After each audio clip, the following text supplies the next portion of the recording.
Subscribe the channel for latest updates. Press the bell icon. Get ready for the dictation. At the count of 3, 2, 1, start. We are having this budget in the third year of the third 5-year plan. That is to say, this is the 13th budget under planning. But added to this is the emergency today, which naturally has an impact on the economic policies and, in particular, on the budget proposals. It is agreed on all hands that resources should be found for the strengthening of our national defense as well as for the country's economic development. I think, on the whole, it is a right approach in the situation that national defense and economic development should go hand in hand. Indeed, we cannot have a strong, self reliant defense potential in the country, either now or in the future or in any future at all, without having a strong economic base, especially industrial base. For without a strong industrial base, you cannot have modern defense in the world today.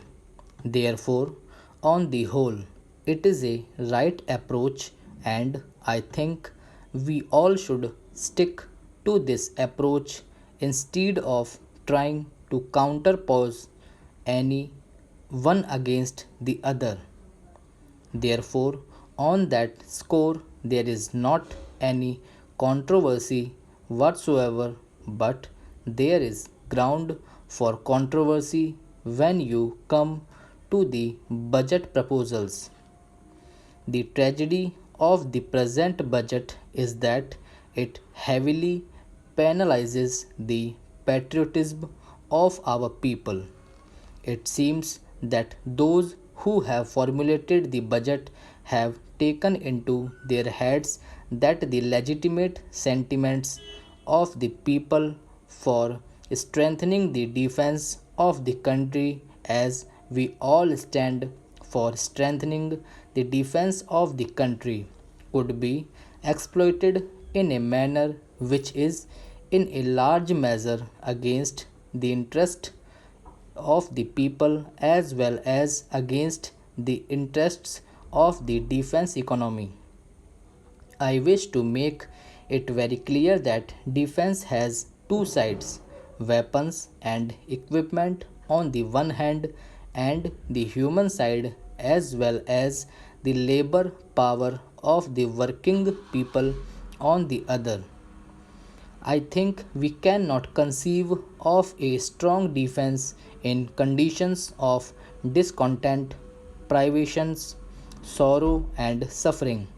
I think we will have to evolve a policy whereby the resources of the country could be mobilized simultaneously with the harnessing of the willing labor power, enthusiasm, and initiative of our working people. That is how we should approach the problem of defense in a democratic setup. In conditions of military dictatorship, etc., they do not bother about the people.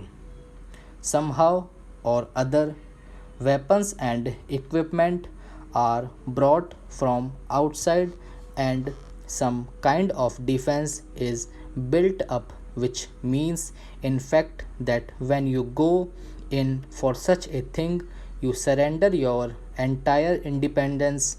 And we are very glad that the Prime Minister has rightly pointed out time and again that in order to defend something, we must have that thing, and defense will be meaningless if we, in the name of the preparations for the defense of the country, begin to sell our independence at some other counter.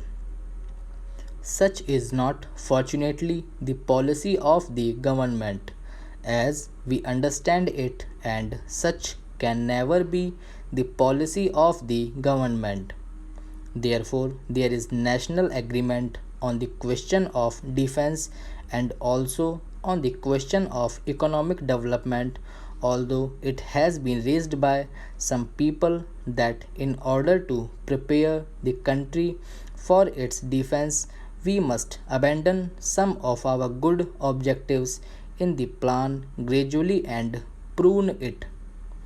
But by and large, the government, at least in theory, has not accepted it, and we would also like the government not to accept it in point of fact because, as I said, no defense worthy of a great independent nation like ours can ever be built except on the foundations of a solid, growing, strong economy. Now, therefore, Madam Deputy Chairman, where does the controversy arise between ourselves and the government? The controversy arises on the question of finding resources, and the question to be asked today is how to set about the task of fulfilling the needs of the situation as a whole and the emergency in particular, and where to find and how to find the resources for the purpose. This is the point of departure as we as far as we and the government are concerned, and I should presently go into the question of pointing out to you that the government's approach and the line of action is certainly not one which was inescapable or unavoidable in the situation. It was possible for the government to raise the resources without going in for some of the harsh economic burdens which they have decided to impose upon the people. Let me come to the question of the compulsory deposit scheme. Here we have been supporting compulsory deposits.